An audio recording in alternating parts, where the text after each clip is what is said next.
Oke, Bapak Ibu, a'udzubillahi minasyaitonirrajim. Bismillahirrahmanirrahim.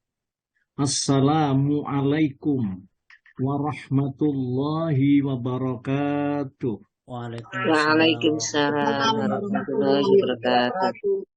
Alhamdulillah wasyukrulillah ala nikmatillah wassalatu wassalamu ala rasulillah Muhammadin wa ala alihi wa sahbihi wa mawalah. La haula wa la quwwata illa billahil aliyyul azim. Rabbi shrah li sadri wa yassir li amri wahlul 'uqdatam min lisani yafqahu qawli. Rabbi zidni ilma warzuqni fahma, amma ba'du. Yang sangat kami muliakan, itu yang terhormat Bapak Pembina, itu Ustadz Dr. Andes Haji Soekardi beserta seluruh keluarga. Kemudian yang sangat kami muliakan para guru, ya, guru-guru kita, para bini sepuh, ya, yang pada pagi hari ini masih tetap istiqomah ikut bergabung ada di sentral pemancar, ya, mercusuar pengajian Zoom online Asy-Syifa, rahimakumullah. Nah, kemudian yang dimuliakan oleh Allah yaitu seluruh yang memfasilitasi, ya, terwujudnya dakwah, ya, Zoom online Asy-Syifa seluruhnya, yang tidak bisa saya sebut satu persatu. Semuanya yang ngurus ini mudah-mudahan mendapat anugerah dari Allah, curahan rahmat, ya, diparingi oleh Allah sehat, selamat semua. Amin. Masya Allah, sampai terwujudnya pemancar yang luar biasa ini, insya Allah. Nah, kemudian yang dimuliakan Allah, bapak-bapak, ibu-ibu, seluruh jamaah yang tetap aktif, yang tetap terus bisa mengikuti kajian-kajian, ya, setiap ba'da subuh ini, termasuk hamba-hamba Allah pilihan, ya, hamba-hamba Allah yang tetap istiqomah untuk bisa mengikuti kajian-kajian ini. Semoga gurunya, kemudian ilmu yang disampaikan ini benar-benar menjadi ilmu yang bermanfaat untuk kita semua, khususnya, ya, kemudian juga kepada seluruh keluarga kita, masyarakat kita, kemudian juga seluruh masyarakat, ya, yang ada di Indonesia ini khususnya dan di luar negeri. Insya Allah. Oke, Bapak Ibu yang dimuliakan Allah, ya, atas izinnya rupanya Bapak Ibu sampai pagi hari ini masih bisa menghirup udara segar. Bapak Ibu masih diparingi Allah, insya Allah semoga dalam keadaan sehat walafiat. Tentu saja kita sangat berharap kehadirat yang maha kuasa Allah Subhanahu wa Ta'ala, ya, semoga Allah menganugerahkan Bapak Ibu, seluruh keluarga, semuanya, anak-anak cucu, semuanya diparingi Allah sehat walafiat di mana saja, kapan saja dia berada. Kemudian juga anak-anak kita ini menjadi anak-anak yang soleh semuanya, bakti sama kedua orang tuanya, bakti sama keluarganya semuanya. Kemudian Allah menganugerahkan kepada Bapak Ibu rizki, ya, rizki yang halalan thayyibah mubarakan, rizki yang halal, yang berkah, ya, kan itu bersih, suci, yang dikonsumsi setiap hari itu suci, bersih, sehingga darahnya jadi bersih. Insya Allah ini yang menyebabkan kita bisa jadi orang-orang yang aktif, istiqomah untuk mendekatkan diri kepada Allah. Ya, Bapak Ibu yang dimuliakan Allah, saya ingin melanjutkan lagi kajian kita ini. Semoga, ya, jadi manfaatnya besar bagi kita. Saya ingin melanjutkan kisah ini, ya, nanti berlanjut juga Masian Bapak Ibu, karena memang ayat-ayat Al-Quran di dalam ayat-ayat Quran mengenai masalah kisah Musa ini sangat terpencar, ada di beberapa surah dan sangat banyak. Dan kita ini rupanya survei gitu ya. Jadi mendeteksi ayat-ayat itu. Jadi melalui kamus-kamus Al-Quran. Masya Allah. Dan saya menemukan sebuah tema pada pagi hari ini, yaitu kita ingin menyaksikan, yaitu detik-detik Nabi Musa menerima wahyu pertama. Saya mengatakan kata menyaksikan, itu seakan itu kan masih terjadi saat ini. Dan kita bisa menyaksikan kasusnya. Iya, saya katakan begitu. Karena Al-Quran itu adalah data valid. Al-Quran itu adalah data yang otentik. Yang sampai pada hari ini sama sekali tidak dirubah oleh siapapun. Baik itu bangsa jin maupun bangsa manusia. Jadi Quran masih tetap orisinil isinya. Jadi tidak ditambahi dan dikurangi. Oleh karena itu saya menggunakan kata menyaksikan. Itu detik-detik Nabi Musa menerima wahyu pertama. Ini Bapak Ibu, wahyu pertama. Nanti akan ada detik-detik Nabi Musa menerima wahyu yang kedua dan ketiga dan seterusnya. Insya Allah nanti akan lanjut. Masih berlanjut kisah ini. Lalu bagaimana situasi Raja Fir'aun ya, itu bertemu dengan Nabi Musa. Ketika Nabi Musa ini 10 tahun silam itu rupanya menetap di Madian. Ya, lalu kemudian Nabi Musa ini seakan rindu Bapak Ibu, ingin pulang kembali ke Mesir. Karena pada saat itu Musa ini dikejar-kejar ya oleh ya Raja Fir'aun dan para pembesarnya itu. Jadi untuk menangkap hidup atau mati. Akhirnya kemudian sudah lama di Madian ini. Lalu nikah di sana. Ya sampai beranak pinak gitu. Nabi Musa ini 10 tahun nikah. Tetapi juga sambil menyelesaikan janjinya. Itu untuk menyempurnakan janjinya itu. Ya pada saat itu maharnya itu ya untuk menikahi putrinya Nabi Yakub namanya Sofura itu dia rupanya siap itu. Jadi untuk melaksanakan, menyelesaikan, menyempurnakan janjinya itu Bapak Ibu selama 10 tahun sempurna itu. Kemudian dia pulang ke Mesir ya, seperti itu. Bapak Ibu, saya juga ingin menyaksikan juga perdebatan ya Nabi Musa dan Nabi Harun itu tentang Tuhan. Bagaimana ya rumusnya Raja Fir'aun ya tentang Tuhannya. Kemudian bagaimana rumusnya Nabi Musa tentang Tuhannya. Lalu kemudian di sini terjadilah perdebatan itu. Kemudian saya juga ingin menyaksikan terjadinya konfrontasi terbuka dengan tukang-tukang sihir. Ya, yang mana tukang sihir ini kalau disebut dalam tafsir Ibnu Katsir lebih kurang ada 72 tukang sihir yang diundang oleh Raja Fir'aun untuk membunuh Nabi Musa dan Nabi Harun. Ya, mari kita saksikan. Bapak Ibu, setelah Musa menyempurnakan perjanjian maharnya, maka berarti sempurnalah jenjang masa pernikahan Musa selama 10 tahun dengan putrinya Nabi Yakub yang namanya Sofura itu. Ini riwayat yang paling kuat, gitu ya. Jadi itu Nabi Yakub, tapi ada yang mengatakan itu Syekh Madian. Karena Nabi Yakub itu hidup sudah lama. Mosok sampai masih ketemu dengan Musa. Ada yang mengatakan begitu. Tetapi memang Nabi Yakub ini usianya sangat sepuh. Ya, itu bukan tidak mungkin kalau Nabi Musa itu bisa ketemu dengan mertuanya yang namanya Nabi Syuaib itu. Lalu kemudian hadirin, Bapak Ibu minta izin kepada mertuanya itu untuk kembali ke Mesir. Tadi sudah saya sebut. Bersama keluarganya untuk menemui ibunya yang telah ditinggal selama 10 tahun lebih itu. Musa alaihissalam juga merasa rindu dengan tanah tempat kelahirannya dan juga sanak keluarganya di masa ia kecil, ya, di masa ia dilahirkan dan dibesarkan di Mesir itu.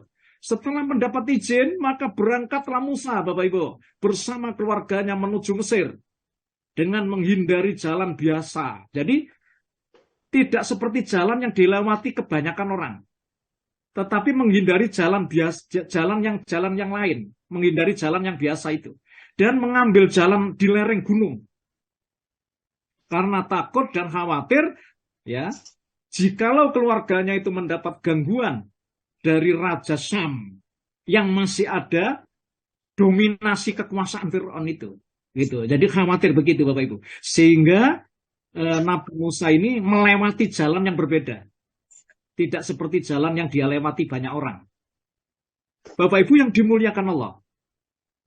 Saya baca di dalam tafsir, ya, tafsir Al-Qurtubi, itu disebutkan bahwa setelah sampai ada di lembah, jadi perjalanan Nabi Musa dengan keluarganya ini sampai ada di lembah, namanya Lembah Tua. Itu sebelah barat dari Gunung Tursina. Atas takdir Allah, itu istrinya itu sedang melahirkan Bapak Ibu. Jadi di situ menurut tafsir Al-Qurtubi, istrinya yang mengandung itu melahirkan ada di gunung di lereng itu. Masya Allah. Begitu Bapak Ibu. Ini menurut tafsir Al-Qurtubi. Jadi kebenarannya adalah kembali kepada Allah. Kata nggih. Pada malam yang gelap gulita, hawanya sangat dingin berkabut dan ditengarai Musa dalam keadaan tersesat jalan. Jadi pada saat itu ternyata Nabi Musa ini tersesat jalan. Untuk menghangatkan rasa dingin yang menusuk sampai ke tulang-tulang itu dan mendapatkan penerangan di dalam suasana gelap gulita, Musa alaihissalam berusaha ingin mendapatkan api Bapak Ibu untuk berdiam. Tetapi usahanya itu belum juga berhasil. Akan tetapi betapa terkejutnya Musa alaihissalam secara tidak disangka-sangka terlihat olehnya api dari kejauhan di sebelah kiri jalan. Maka berkatalah Musa alaihissalam kepada keluarganya dengan rasa gembira, tinggallah kalian di sini dulu. Begitu Bapak Ibu kalau disebut dalam Al-Quran ya. Saya melihat api dari jauh itu. Dan sekarang saya akan menuju ke sana, kata Musa. Mudah-mudahan saya dapat membawa seperti api itu ke sini. Atau mendapat petunjuk daripadanya, kata Musa. Untuk dapat keluar dari kesesatan jalan ini. Jalan kita ini. Bapak Ibu, peristiwa ini diabadikan Allah di dalam Al-Quran. Nuhun sewu Pak Jandi, itu bisa surat 28 Pak Ji, surat Al-Qasas ayat 29. Saya bacakan Pak. A'udzu billahi minasyaitonir rajim. Falam sal ajala wa sara bi ahlihi anasa min janibit turi nar qala li ahlihim kufu inni anastu naran la'alli atikum min la'alli atikum bi khabarin aw jazwatin minan nari la'allakum tastalun. Monggo Pak Ji. Maka ketika Musa telah menyelesaikan waktu yang ditentukan itu dan dia berangkat dengan keluarganya, dia melihat api di lereng gunung. Dia berkata kepada keluarganya, tunggulah di sini. Sesungguhnya aku melihat api. Mudah-mudahan aku dapat membawa suatu berita kepadamu dari tempat api itu atau membawa seperti api agar kamu dapat menghangatkan dada. Iya. Terima kasih Pak Ji. Nah, peristiwa ini pula Bapak Ibu, itu juga dijelaskan posisinya oleh Allah. Enggak Pak Ji, silakan dilanjut Pak Ji, itu ada di ayat yang ke-30 Pak. Saya bacakan. Falam dia min syati'il wadil aymani fil buq'atil mubarakati minas syajarah fil buq'atil mubarakati minas syajarati ayya Musa inni ana Allah Inni ana Allah Rabbul Alamin. Enggak Pak Ji. Maka ketika dia Musa sampai ke tempat api itu, dia diseru dari arah pinggir sebelah kanan lembah. Dari sebatang pohon di sebidang tanah yang diberkahi. Wahai Musa, sungguh aku adalah Allah, Tuhan seluruh alam. Ya, Bapak Ibu yang dimuliakan Allah, mari kita saksikan detik-detik Nabi Musa alaihissalam menerima wahyu yang pertama ini. Masya Allah. Ketika Musa alaihissalam posisinya sudah sampai ada di tempat yang dekat dengan api itu, Bapak Ibu, yang letaknya mengarah ke kiblat, sedang bukit yang ada di barat, berada di sebelah kanannya. Itu menurut ayat ini. Hal ini pun juga dijelaskan, Bapak Ibu, ya, di dalam ayat tadi yang dibaca dibaca Pak Jiandi tadi terjemahnya, min syati'il wadil aimani fil buqatil mubarakati minas syajarah. Dari arah pinggir lembah sebelah kanannya yang diberkati dari sebatang pohon kayu. Bukan di situ. Ini kan posisi. Jadi letak Bukit Tursina ini mari kita lihat sedikit, nggih. Letak Bukit Tursina atau Gunung Sinai ini, Bapak Ibu, menurut Sayyid Qutb yang saya baca di bukunya Tafsir fi Dhilalil Quran, itu dijelaskan oleh beliau bahwa Bukit Tursina atau Gunung Sinai adalah tempat yang sangat penting bagi sejarah Nabi Musa alaihissalam. Lokasi ini masih bisa disaksikan hingga sekarang. Posisi letak Gunung Sinai ini ketinggiannya ada di 2.285 meter dari di bawah di permukaan laut. Jadi di atas lautan. Lokasi ini asalnya berada di wilayah kekuasaan Israel, Bapak Ibu dulu. Ya, menurut tafsir fi Dhilalil Quran ini pada tahun 1967 sampai 1979. Jadi itu dikuasai Israel dulu. Setelah perang 6 hari, atau kalau bahasa Inggrisnya 6-day war, Gunung Sinai atau Bukit Tursina ini kemudian dikembalikan kepada kekuasaan pemerintah Mesir sampai hari ini. Dan bisa disaksikan oleh masyarakat umum. Jadi monggo, kalau Bapak Ibu misalnya ingin menjelajah jejak Rasul, maka mudah-mudahan Bapak Ibu bisa datang ke Bukit Sinai ini. Jadi di Gunung Tursina, Bapak Ibu. Nah, itu sebenarnya sih ada di wilayah Palestina, Bapak Ibu. Tetapi ini rupanya sekarang diserahkan kepada kekuasaan pemerintah Mesir. Di tempat inilah Musa melihat api itu bercahaya putih bersih, mempesona, mengitari sebuah pohon berwarna hijau. Ini menurut ulama tafsir. Ya. Musa alaihissalam merasa sangat takjub, Bapak Ibu. Heran melihat kejadian itu. Karena cahaya api yang putih bersih itu tidak mengurangi kehijauan warna pohon tadi. Begitu pula sebaliknya warna hijau pohon itu juga tidak mengurangi cahaya putih api itu. Masya Allah. Kemudian ia juga merasa bahwa api itu tidak mendatangkan panas. Loh, ono api kok gak terasa panas. Ia menjumpai api itu, nyalanya besar pada sebuah pohon hijau itu di lereng bukit yang bersebelahan dengan lembah itu. Bapak Ibu, Musa alaihissalam tetap dalam posisi berdiri, tertegun keheranan menyaksikan pemandangan tersebut. Bapak Ibu yang dimuliakan Allah, apa sebenarnya yang dilihat oleh Musa ini? Dalam hal ini ada beberapa ulama tafsir, Bapak Ibu. Ini diriwayatkan dari Abdullah bin Abbas bahwa yang tampak oleh Musa itu, kata Ibnu Abbas, sesungguhnya bukanlah api. Ini tafsirannya Ibnu Abbas. Melainkan itu cahaya Allah yang tampak di mata Musa sebagai api. Jadi yang tampak ya penglihatan Musa itu sebagai api, Bapak Ibu. Loh, kenapa kok begitu nggih? Tidak ada tanda yang paling terang pada waktu ada di padang belantara yang tidak ada lampu-lampu dalam kondisi cuaca gelap.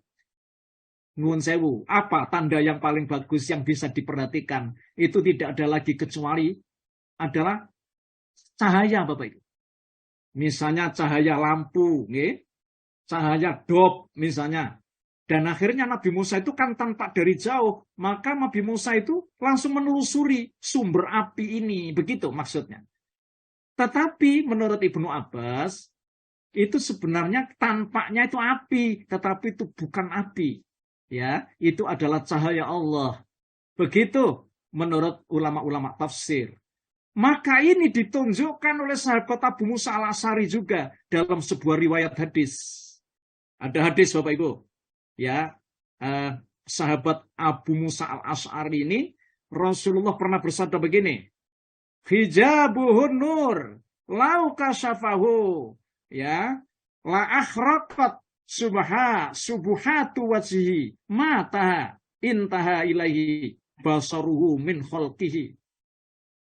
Kata Abu Musa al-Asy'ari meriwayatkan hadis dari Rasulullah, hijabnya adalah cahaya.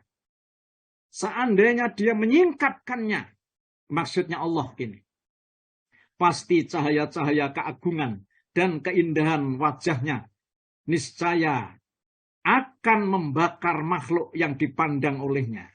Hadis riwayat Muslim. Bapak Ibu yang dimuliakan Allah. Ada riwayat yang lagi, Pak. Riwayat lain dari Sa'id bin Jubair ini, ya, menjelaskan bahwa apa yang dilihat oleh Musa itu hakikatnya adalah api. Memang api. Api itu sendiri. Namun api itu adalah salah satu hijab yang menyelubungi Allah. Wallahu a'lam bishawab, ya. Bapak Ibu yang dimuliakan Allah. Itu para penafsir, Pak. Ya. Di saat inilah Musa alaihissalam mendengar suara memanggil. Kejadian ini diceritakan di dalam Al-Quran. Monggo Pak Jandi, itu saya bacakan Pak. Surat 20 Pak Ji, surat Toha ayat 11. Mulai ayat 11 sampai ayat 14. Saya bacakan. A'udzubillahi minasyaitonirrajim. Falamma dia ya Musa ini ana rabbuk fakhla'na laik innaka bil wadil muqaddasi tuwa wa ana akhtartuka fastami' lima yuha inni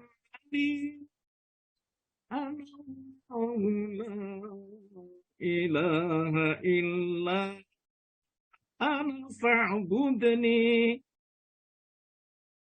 la ilaha illa ana fa'budni wa aqimis sholata li dzikri. Monggo Pak Jandi, dipersilakan Pak. Ya Ustaz. Maka ketika dia mendatanginya ke tempat api itu, dia dipanggil. Wahai Musa, sungguh aku adalah Tuhanmu. Maka lepaskan kedua terompahmu. Karena sesungguhnya engkau berada di lembah yang suci, tua. Dan aku telah memilih engkau. Maka dengarkanlah apa yang akan diwahyukan kepadamu. Sungguh, aku ini Allah. Tidak ada Tuhan selain aku. Maka sembahlah aku dan laksanakanlah sholat untuk mengikat aku. Alhamdulillah. Sampun Pak Ji. Bapak Ibu, mendengar panggilan itu, Musa alaihissalam terkejut. Bercampur ada keraguan-raguan. Dari mana datangnya suara itu? Panggilan itu lalu disusul dengan suara yang menyatakan bahwa sesungguhnya aku ini adalah Rabbmu Musa. Sesungguhnya aku ini Tuhanmu. Nah, Bapak Ibu, kali ini Musa sadar bahwa yang sedang memanggil adalah Tuhannya. Kemudian Tuhan memintanya agar Musa menanggalkan kedua terompahnya. Karena ia berada di suatu lembah bernama Tua.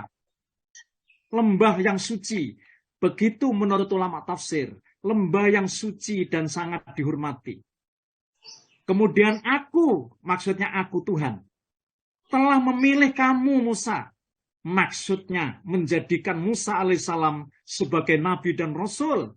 dan memerintahkan kepada Musa agar mendengar wahyu-wahyu yang akan disampaikan kepadanya. Bapak Ibu, pada saat ini pula Tuhan, maksudnya Allah, itu memperkenalkan dirinya. Bahwa aku ini Allah. Masya Allah. Di situ dia ada kata-kata, ya, innani anallah. La ilaha illa ana fa'budni. Sesungguhnya aku ini adalah Allah, Musa. Tidak ada ilah, maksudnya tidak ada Tuhan yang disembah kecuali Dia. Maka beribadalah kepadaku dan dirikanlah sholat untuk mengingat aku. Bapak Ibu yang dimuliakan Allah. Jadi berdasarkan ayat-ayat inilah, menurut para ahli sejarah dan ulama-ulama tafsir, itu sebagai wahyu pertama, Bapak Ibu, yang diterima oleh Nabi Musa alaihissalam, yang dijadikan landasan bahwa Allah telah memilih, Allah telah mengangkat, dan menetapkan bahwa Musa alaihissalam menjadi seorang Nabi dan Rasul untuk mengajak umatnya agar tidak menyembah Tuhan kecuali hanya kepada Allah saja, dan agar supaya berbuat baik kepada sesama manusia, menegakkan keadilan, dan mensejahterakan rakyatnya. Namun untuk membuktikan bahwa dirinya adalah seorang Nabi dan Rasul, Allah membekalinya dengan mukjizat, Bapak Ibu. Bapak Ibu yang dimuliakan Allah. Anugerah ini, maksudnya mukjizat ini, itu diberikan kepada Nabi Musa sebagai benteng diri dari tipu daya dan makar manusia yang memusuhinya. Bapak Ibu yang dimuliakan Allah, di sini mari kita buktikan, ya, bukti mukjizat ini bisa disaksikan lagi. Dialog antara Allah dengan Nabi Musa, Bapak Ibu. Dipersilakan Pak Jiandi, saya bacakan, ada di surat yang ke-20, Pak. Surat Toha, ayat yang mulai dari ayat yang ke-17, Pak. Ya, Ustaz. Saya bacakan. Wa man tilka biyamika ya Musa. Qala hiya asaya atawakka'u 'alaiha ahushu biha wa ahushu biha ghanami waliya fiha ma'aribu ukhra. Qala alkiha ya Musa fa'alqaha fa'idha hiya hayyatun tas'a. Qala khudha wa la takhaf sanu'iduha siratahal ula. Monggo Pak Ji. Ya, Ustaz. Ya. Dan apakah yang ada di tangan kananmu, wahai Musa? Dia Musa berkata, ini adalah tongkatku. Aku bertumpu padanya. Dan aku merontokkan daun-daun dengannya untuk makanan kambingku. Dan bagiku masih ada lagi manfaat yang lain. Ya Allah berfirman, lemparkanlah ia, wahai Musa. Lalu Musa melemparkan tongkat itu, maka tiba-tiba ia menjadi seekor ular yang merayap dengan cepat. Dia Allah berfirman, peganglah ia dan jangan takut. Kami akan mengembalikannya kepada keadaannya semula. Alhamdulillah. Bapak Ibu yang dimuliakan Allah, ngeten Pak, saya bacakan ayat ini untuk membuktikan bahwa Musa benar-benar ya diangkat oleh Allah menjadi nabi dan rasul, dan Allah membekali Musa ini dengan mukjizat. Jadi setiap nabi dan rasul itu memang dianugerahi Gusti Allah namanya mukjizat. Ngaten nggih? Jadi mukjizat itu adalah suatu pegangan bagi nabi dan rasul untuk membuktikan bahwa dirinya itu seorang nabi dan rasul. Jika ada orang yang misalnya tidak percaya, ya ada orang yang menentang, maka Allah rupanya mengizinkan untuk menampakkan mukjizat ini. Begitu wallahu a'lam bishawab, ya.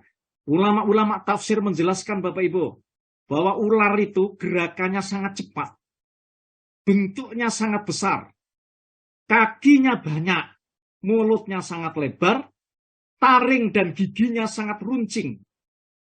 Batu-batu pun ditelannya, mengeluarkan suara desisan dan dentuman, seakan-akan ya terjatuh dari atas jurang. Masya Allah. Bapak Ibu yang dimuliakan Allah, melihat pemandangan ular yang mengerikan ini, Musa itu langsung berbalik Bapak Ibu ke belakang tanpa menoleh dan melarikan diri. Ya, jadi tadi sudah dibacakan, wala mudbira walam yu'aqib. Maka Musa lari, ia berbalik ke belakang tanpa menoleh. Kemudian juga disebut di dalam ayat yang lain, ya Musa akbil wala takhaf innaka minal aminin. Wahai Musa, datanglah kepadaku dan janganlah kamu takut, sesungguhnya kamu termasuk orang-orang yang aman. Ya, akhirnya kemudian Musa kembali di tempat semula Bapak Ibu. Kemudian Allah menganugerahkan mukjizat yang kedua. Ini mukjizat yang kedua ini. Ya, saya bacakan Pak Jandi. Surat Al-Qasas Pak, surat 28 ayat 32 Pak. Monggo. Ya, Ustaz. Uslub yadaka fi jaibika takhruj bayda amin ghairi su. Monggo Pak Ji.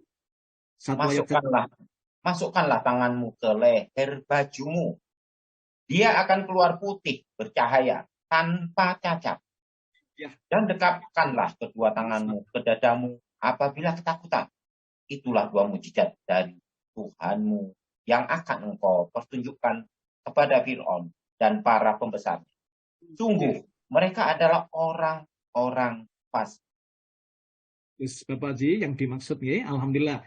Yakni apabila kamu masukkan tanganmu ke leher bajumu, lalu kamu keluarkan, maka sesungguhnya tanganmu itu akan mengeluarkan cahaya berkilauan yang sangat menyilaukan pandangan mata. Ngoten Bapak Ibu. Dan ini bukan karena tangan Nabi Musa itu berpenyakit atau cacat gitu, menurut Allah begitu. Bapak Ibu yang dimuliakan Allah, ini mukjizat ya, yang dianugerahkan Allah kepada para nabi dan rasul. Salah satu di antaranya adalah Nabi Musa alaihis salam. Bapak Ibu, kalau Nabi Muhammad itu mukjizatnya Al-Quran. Kalau nabi-nabi yang lain itu, ketika nabi dan rasul ini sudah wafat, ya itu sudah tidak berlaku lagi tongkatnya Pak.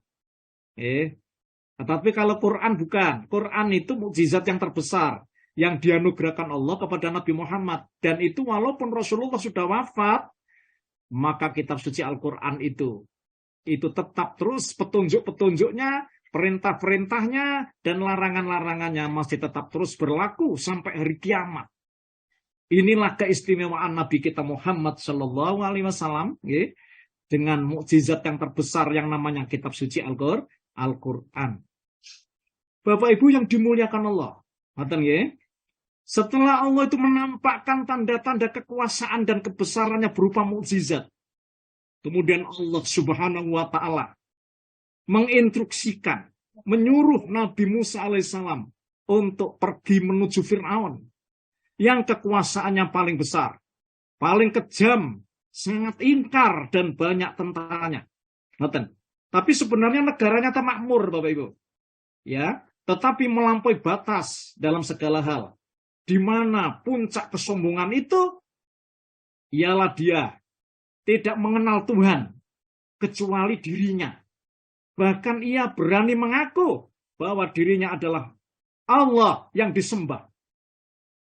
Allah SWT mengutus Nabi Musa agar supaya mengajak Fir'aun itu agar menyembah Allah dan memberikan pengertian ya kepada Fir'aun agar Fir'aun ini sadar.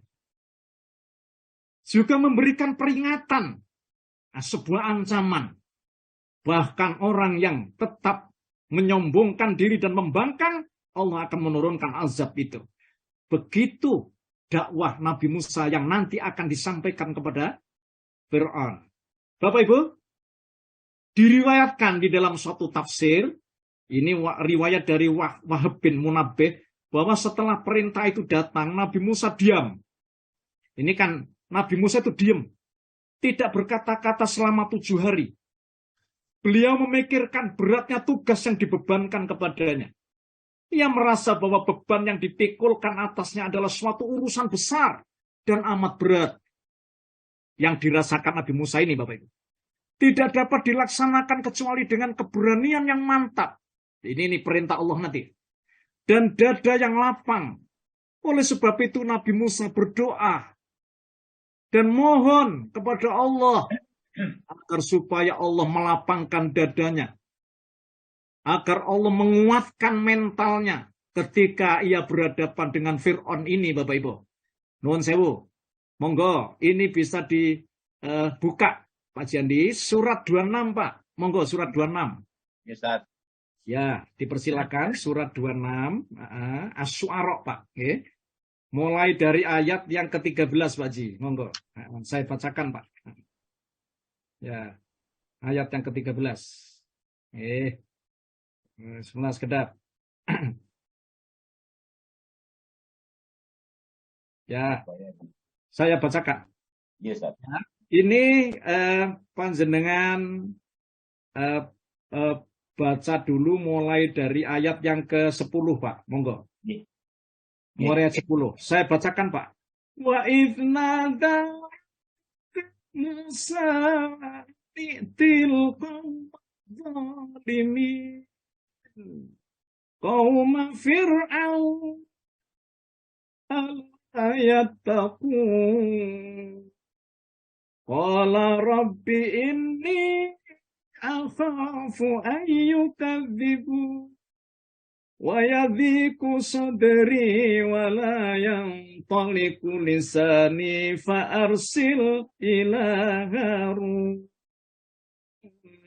wa lahum alayya dhanbun fa akhafu an yaqtulun qala kan fadhhaba bi ayatina inna ma'akum mustami'un. Monggo Pak Ci, silakan bisa dimulai ayat 10. Dan ingatlah ketika Tuhanmu menyeru Musa dengan firman-Nya, datanglah kaum yang zalim itu, yaitu kaum Fir'aun. Mengapa mereka tidak bertakwa? Ya Musa berkata, ya Tuhanku, sungguh aku takut mereka akan mendustakan aku. Sehingga dadaku terasa sempit dan lidahku tidak lancar. Maka utuslah Harun bersamaku. Sebab aku berdosa kepada mereka. Sebab aku berdosa terhadap mereka. Maka aku takut mereka akan membunuhku. Allah berfirman, jangan takut. Mereka tidak akan dapat membunuhmu. Maka pergilah kamu berdua dengan membawa ayat-ayat kami. Mukjizat-mukjizat. Sungguh kami bersamamu mendengarkan apa yang mereka katakan. Bapak Ibu yang dimuliakan Allah. Oleh karena Nabi Musa itu merasa bahwa tugas yang diamanatkan kepadanya itu cukup besar dan berat. Ia meminta supaya Allah mengangkat seorang pembantu dari keluarganya sendiri untuk bersama-sama melancarkan dakwah, senasib dan sepenanggungan di dalam suka duka yang akan dihadapinya dari kaumnya itu. Bapak Ibu, Nabi Musa mengusulkan agar yang diangkat menjadi pembantunya itu adalah Harun alaihissalam. Itu saudaranya sendiri yang lebih tua dari dia. Jadi Harun itu kakaknya. Nabi Musa memilih Harun antara lain karena Harun itu seorang yang soleh, Bapak Ibu. Ucapannya fasih, intonasi bicaranya seperti orang Mesir, karena ia banyak bergaul dengan orang-orang Mesir. Kehadiran Harun alaihissalam itu sangat diperlukan Nabi Musa, karena ia merasa takut terhadap peristiwa masa silam yang pernah ia alami. Ini Nabi Musa, sebelum dia lari ke Madian itu kan membunuh kaumnya Fir'aun. Di samping itu Bapak Ibu, alasan lain yang dimiliki Nabi Musa, yaitu ia merasa kurang cakap dalam berbicara. Jadi Nabi Musa itu kalau seandainya berbicara gitu gagap Bapak Ibu. Ini gagap. Wallahu a'lam bishawab. Ada ulama tafsir yang nafsiri bahwa memang riwayat ini tidak kuat, ya. Tetapi itu rupanya riwayat yang terkenal yang sering dipakai oleh ulama-ulama tafsir untuk nafsirkan bahwa kenapa Nabi Musa itu gagap berbicara. Pada saat bayi, ya, Nabi Musa ini pernah, Bapak Ibu, itu memegang jenggotnya Fir'aun. Jadi kemudian terus menarik jenggotnya Fir'aun itu. Begitu, oke? Tetapi Fir'aun ini rupanya tidak percaya, wong itu masih bayi, Bapak Ibu. Ternyata istrinya itu menyampaikan kepada Fir'aun, itu kan masih bayi, Baginda, itu tidak ngerti apa-apa. Coba aja dites saja. Dites Bapak Ibu. Di sebelahnya itu kurma, lalu di sebelahnya itu bara api. Ngerti, Pak. Ini kisah, tapi kisah ini kisah Israiliyat, gitu. Wallahu alam bisawab ya. Ternyata dia itu merangkak, kemudian ngambil bara api itu, lalu dimakan, Bapak Ibu. Wallahu a'lam bis. Sehingga lidah Musa ini cacat. Gitu. Begitu menurut sebagian ulama tafsir. Akan tetapi ulama tafsir yang lain tidak begitu, Bapak Ibu. Kenapa? Karena dia menghadapi pembesar. Sehingga dari sudut pandang kejiwaannya, itu rupanya agak bergetar. Gitu. Sehingga ucapannya itu gagap. Nah, begitu. Wallahu a'lam bishawab. Oleh karena itu, Nabi Musa ini mengusulkan kepada Allah agar supaya saudaranya namanya Harun ini itu bisa ikut menemani menuju ke Fir'aun ini. Sehingga nanti biar bisa tersampaikan ya isi hatinya itu dengan fasih itu, Bapak Ibu. Inilah yang dimaksud. Ya. Bapak Ibu yang dimuliakan Allah, permintaan Nabi Musa pun dikabulkan oleh Allah. Karena memang terdapat dua kendala besar yang dirasakan Nabi Musa itu. Ya, itu yang pertama begini Bapak Ibu. Memang karakter Fir'aun yang bengis dan kejam. Itu yang pertama. Itu menjadi beban psikologis terhadap dirinya. Yang kedua, keterbatasan kemampuan Nabi Musa dalam berbicara itu. Itulah. Sehingga Allah rupanya mengabulkan permohonannya Nabi Musa itu. Sehingga Harun ini, kakaknya ini diangkat menjadi nabi juga oleh Allah. Masya Allah. Wallahu a'lam. Jadi memang permohonan Musa ini selalu diperhatikan Allah, Bapak Ibu. Buktinya salah satu di antara permintaannya ini langsung dikabulkan oleh Allah. Sehingga Nabi Harun ini diangkat menjadi nabi. Allah memerintahkan Nabi Musa bersama saudaranya Harun ini agar segera pergi menuju Fir'aun itu dan kaumnya. Dengan membawa bukti-bukti mukjizat yang telah diperlihatkan kepadanya. Ya, seperti mukjizat yang sudah tadi saya sampaikan itu. Nabi Musa diperintah untuk menjelaskan kepada mereka. Ini intinya Bapak Ibu. Bahwa Allah mengutus keduanya kepada mereka. Ialah untuk memberikan kabar gembira atas pahala yang telah disediakan bagi orang-orang yang menyambut baik seruannya itu. Dan memberi ancaman yang pedih bagi orang yang membangkang dan tidak mau menerimanya. Allah memerintahkan Nabi Musa dan Nabi Harun itu untuk mengemukakan bukti-bukti kebenaran kenabiannya yang dianugerahkan Allah tadi. Dan menjelaskan kesesatan Fir'aun dan sekutunya. Karena sepak terjang mereka telah melampaui batas itu. Sampai-sampai ia mengaku bahwa dirinya itu sebagai Tuhan yang harus disembah. Bahkan dia mengatakan kepada kaumnya, aku ini Tuhanmu yang paling tinggi. Begitu Bapak Ibu. Oleh karena itu dakwah Nabi Musa dan Nabi Harun diarahkan khusus kepada Fir'aun ini. Karena kalau Fir'aun sudah mau beriman kepada ajaran yang dibawa Nabi Musa dan Nabi Harun, maka target ini Bapak Ibu akan tercapai. Maka diharapkan segenap orang-orang Mesir itu akan mengikutinya. Bapak Ibu yang dimuliakan Allah. Allah Subhanahu wa Ta'ala dengan mengajarkan kepada Nabi Musa dan Harun bagaimana cara yang efektif dalam menghadapi Fir'aun dan para sekutunya tadi. Allah menyuruh kepada Nabi Musa dan Nabi Harun itu agar menggunakan kata-kata yang halus dan ucapan yang lemah lembut. Monggo dibuka sebentar Pak Jinggi. Surat 20 Pak, surat 20. Surat Toha ayat 44 Pak. Monggo, surat 20 saya bacakan ya. Toha ayat 44 saya bacakan. Ya. Fakula lahu qawlan layyinan la'allahu yatadzakkaru aw yakhfa. Monggo Pak Ji. Maka berbicaralah kamu berdua kepadanya Fir'aun dengan kata-kata yang lemah lembut. Mudah-mudahan dia sadar atau takut. Iya, Bapak Ibu, ayat ini memberitahukan salah satu di antara cara yang diajarkan Allah kalau berdakwah itu tidak nyala dengan menggunakan kata-kata yang lemah lembut. Ya, kata-kata yang halus. Jadi tidak lalu kemudian marah-marah. Ya, seseorang yang dihadapi dengan cara demikian akan terkesan di hatinya dan akan cenderung menyambut baik dan menerima dakwah dan ajakan yang diserukan kepada mereka. Cara yang bijaksana seperti ini, Bapak Ibu, telah diajarkan pula kepada Nabi Muhammad SAW oleh Allah Subhanahu wa Ta'ala.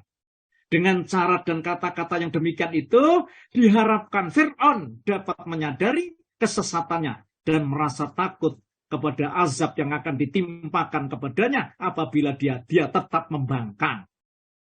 Ketika Nabi Musa bertemu dengan Fir'aun, di mana beliau sudah lama tidak ketemu, Fir'aun justru mengungkit-ungkit jasa yang ia berikan dengan menyebut bahwa Nabi Musa sebagai orang yang tidak tahu balas budi.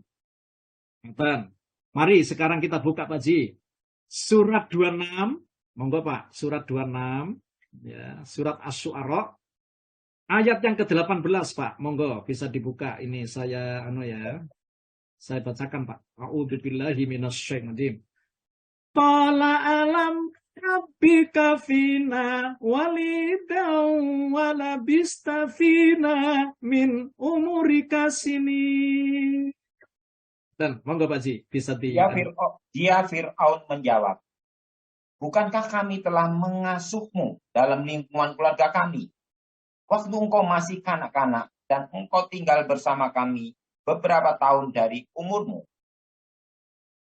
Iya, baik Bapak Ibu. Jadi saat perjumpaan terakhir, pada saat terakhir perjumpaan itu, Fir'aun dengan Nabi Musa adalah ketika ia masih menjadi anak asuhnya di istana. Ia tidak menyangka bahwa Musa mampu menyampaikan hal demikian ini. Lantaran dahulu ia hidup bersamanya selama bertahun-tahun dan ia tidak pernah menyinggungnya. Namun tiba-tiba Nabi Musa datang kepadanya dengan mendakwakan bahwa dirinya merupakan utusan Tuhan untuk menyampaikan kepadanya agar tidak mengklaim dirinya sebagai Tuhan yang disembah itu. Dan agar tidak menyembah Tuhan kecuali hanya kepada Allah saja. Bapak Ibu yang dimuliakan Allah. Dan Musa meminta kepadanya untuk membebaskan Bani Israel. Namun betapa terkejutnya Fir'aun mendengar ucapan Musa ini yang sangat menusuk hati dan pikirannya.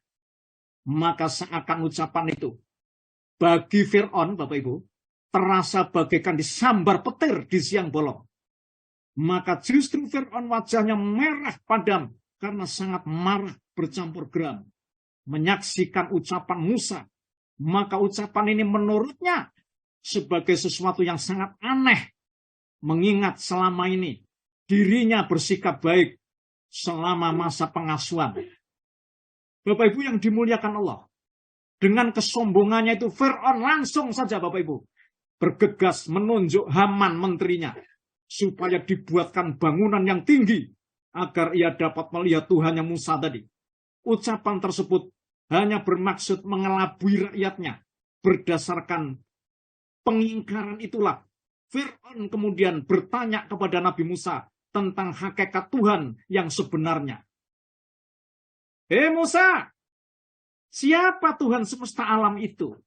Monggo, Pak Jandi, itu panjenengan buka surat 26, Pak.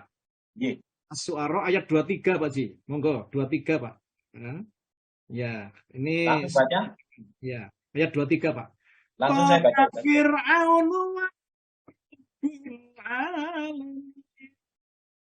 Ini Pak Ji, monggo panjenengan baca dulu. Fir'aun bertanya, siapa Tuhan seluruh alam itu? Bapak Ibu, pertanyaan Fir'aun ini wajar, Pak. Karena mengajukan pertanyaan semacam ini hanya karena Fir'aun dan para pembesarnya itu adalah penyembah berhala. Sesuai dengan pembagian alam semesta itu. Sehingga ada Tuhan laut, Tuhan angin, ya Tuhan pohon, Tuhan matahari, macam-macam. Fir'aun bahkan mensejajarkan dirinya dengan apa yang mereka anggap dewa itu.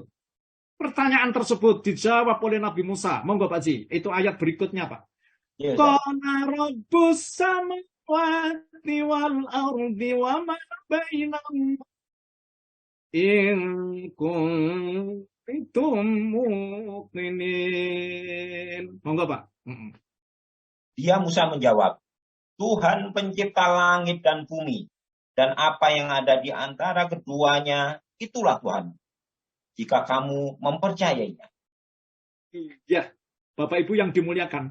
Ini mulai dialog Bapak Ibu ya, tentang Tuhan. Jadi pertanyaan yang sulit dibantah oleh Fir'aun, bahwa ia hanyalah penguasa bangsa Mesir tok, dan cuma hanya menguasai sebagian dari daratan sungai Nil saja. Lu ngono ae kok ya wis sombongi kak karu-karuan. Padahal Tuhan yang disampaikan oleh Nabi Musa ini Tuhan semesta alam, Tuhan timur dan barat. Tetapi bagaimana Bapak Ibu? Mari sekarang kita lihat Pak Ji, ayat yang ke-25. Qala liman haulahu ala tastami'un. Qala rabbukum wa rabbu abaikumul awwalin. Monggo Pak Ji, bisa dianu sedikit. Ya, Fir'aun berkata kepada orang-orang di sekelilingnya, apakah kamu tidak mendengar apa yang dikatakannya? Ya, maksudnya gini Pak. Di situ ada kata-kata Fir'aun, ala yastami'un. Apakah kalian semua tidak mendengar apa yang dikatakannya? Maksudnya itu, ya, menghina Musa. Ya, padahal Musa sudah menyampaikan bahwa Tuhan itu semesta alam, itu Tuhanmu dan Tuhan nenek moyangmu. Kemudian Nabi Musa menjawab, yaitu Tuhanmu dan Tuhan nenek moyangmu yang dulu itu. Fir'aun merasa bahwa dirinya adalah satu-satunya penguasa tertinggi. Masa ada Tuhan selain aku, katanya. Segala bentuk penyelewengan yang bertentangan dengan keinginan hawa nafsunya, maka itu dianggap sebagai orang yang melawan dirinya, Bapak. Maka Nabi Musa terus berusaha menjelaskan ciri-ciri Tuhan yang ideal itu. Tuhan yang seharusnya disembah oleh manusia. Monggo Pak Ji, saya lanjutkan. Qala rabbukum, ayat 26 Pak. Ya, Ustaz. Wa rabbu abaikumul awwali.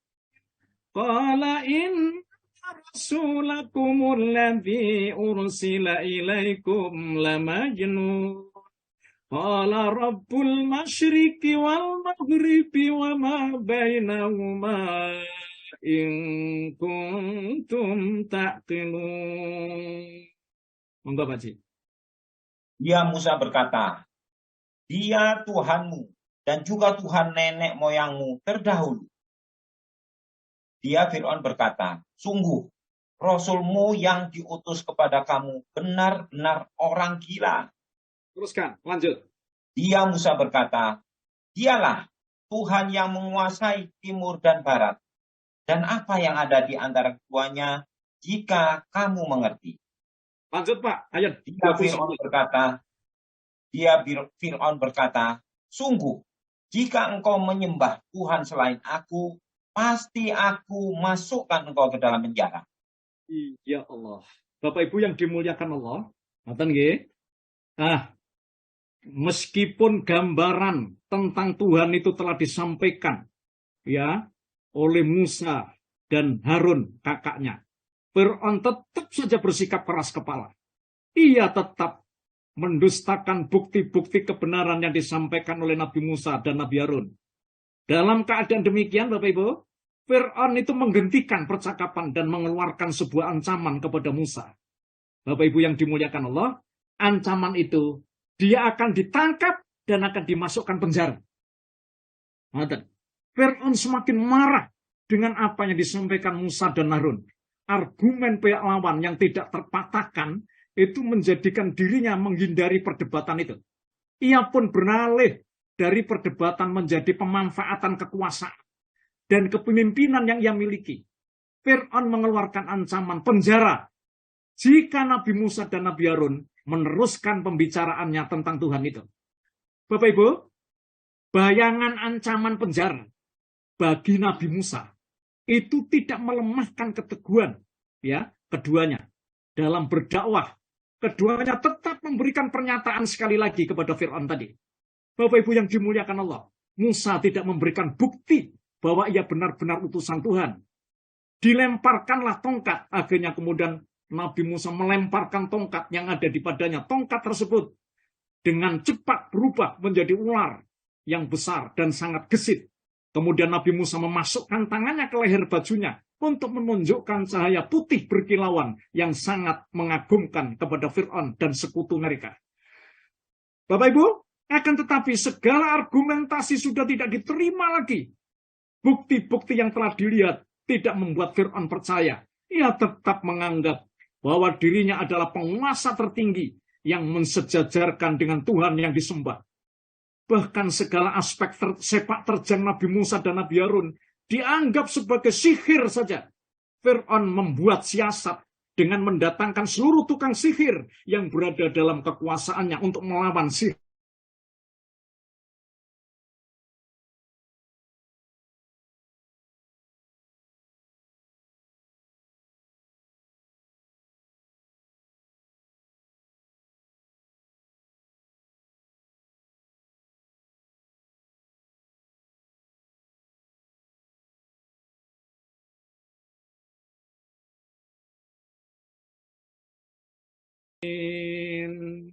Agak panjang Pak Ji. Monggo Pak Ji. Dari ayat ya 34. Ayat yang ke-34 Pak. Monggo. Dia Fir'aun berkata kepada para pemuka di sekelilingnya, sesungguhnya dia Musa itu pasti seorang pesihir yang pandai. Dia hendak mengusir kamu dari negerimu dengan sihirnya. Karena itu apakah yang kamu sarankan? Mereka menjawab, tahanlah untuk sementara dia dan saudaranya. Dan utuslah ke seluruh negeri orang-orang yang akan mengumpulkan pesihir. Niscaya mereka akan mendatangkan semua pesihir yang pandai kepadamu. Lalu dikumpulkanlah para pesihir pada waktu yang ditetapkan, pada hari yang telah ditentukan. Dan diumumkan kepada orang banyak, berkumpullah kamu semua, agar kita mengikuti para pesihir itu, jika mereka yang menang. Teruskan Pak Ji. Maka ketika para pesihir datang, mereka berkata kepada Fir'aun, apakah kami benar-benar akan mendapat imbalan yang besar jika kami yang menang? Dia Fir'aun menjawab, ya, dan bahkan kamu pasti akan mendapat kedudukan yang dekat kepadaku. Dia Musa berkata kepada mereka, lemparkanlah apa yang tidak kamu lemparkan. Lalu mereka melemparkan tali temali dan tongkat-tongkat mereka seraya berkata, demi kekuasaan Fir'aun, pasti kamilah yang akan menang. Sampun, Ustaz. Kemudian Musa melemparkan tongkatnya, maka tiba-tiba ia menelan benda-benda palsu yang mereka adakan itu. Maka, lanjut Ustaz. Lanjut Pak Ji. Maka menyungkurlah para pesihir itu bersujud. Mereka berkata, kami beriman kepada Tuhan seluruh alam, yaitu Tuhan Musa dan Harun. Dia Fir'aun berkata, mengapa kamu beriman kepada Musa sebelum aku memberi izin kepadamu?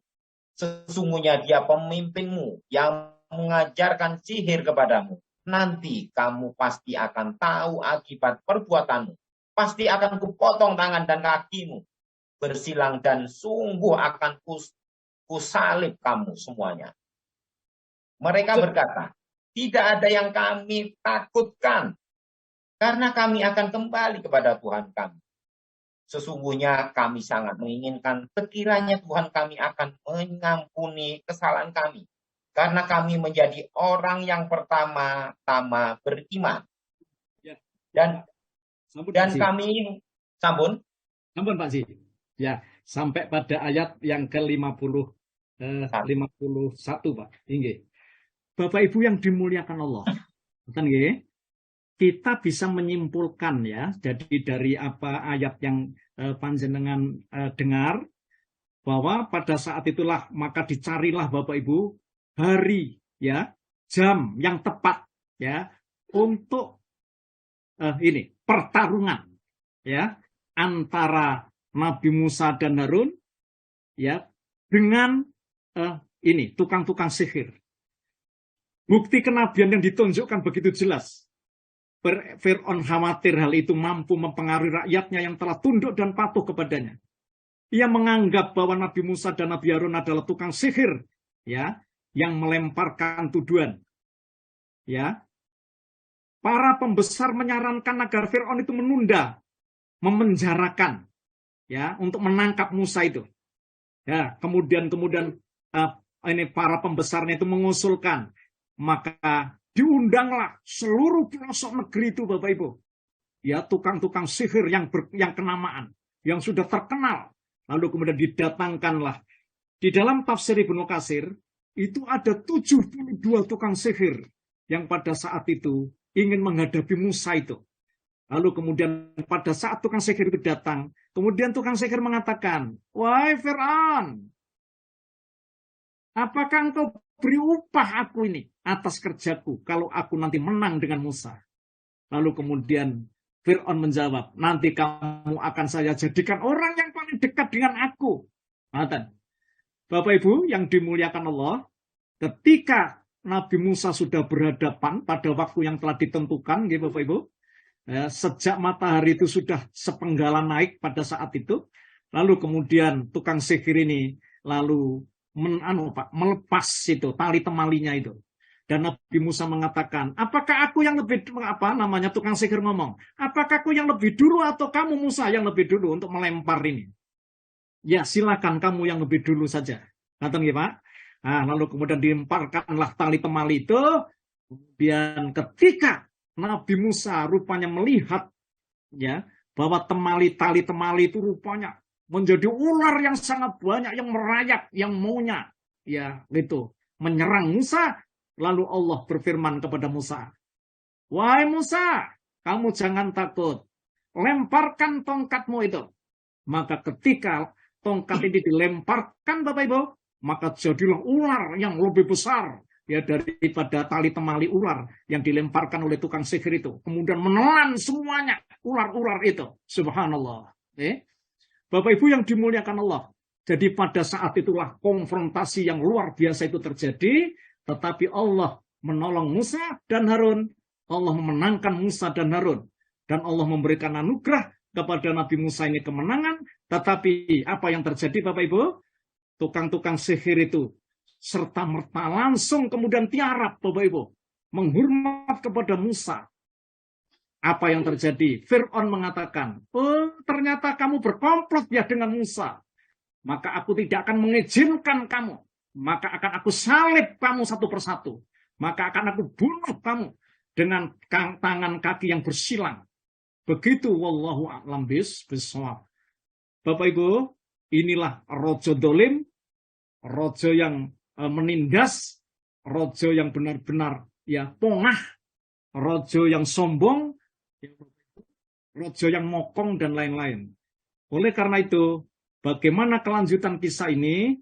Maka nanti akan kita sampaikan pada pertemuan yang akan datang, dan bagaimana ya kronologi sampai nanti Nabi Musa itu bisa membebaskan kaum Bani Israel, kaumnya ini, untuk lari, dan motivasi apa yang melatar belakangi itu. Mari nanti akan kita lanjutkan kisah ini pada Ibu pada pertemuan yang akan datang. Semoga bermanfaat, semoga Allah memberikan anugerah ridhonya dan menjadi pelajaran yang sangat berharga bagi kita, bagi para pemimpin di dunia ini, ya, agar supaya menjadi pemimpin-pemimpin yang taat kepada Allah dan bertakwa kepada Allah. Aku qouli hadza wa astaghfirullah li wa lakum. Saya serahkan kepada Pak Haji Alwi. Dipersilakan Pak Haji. Terima kasih.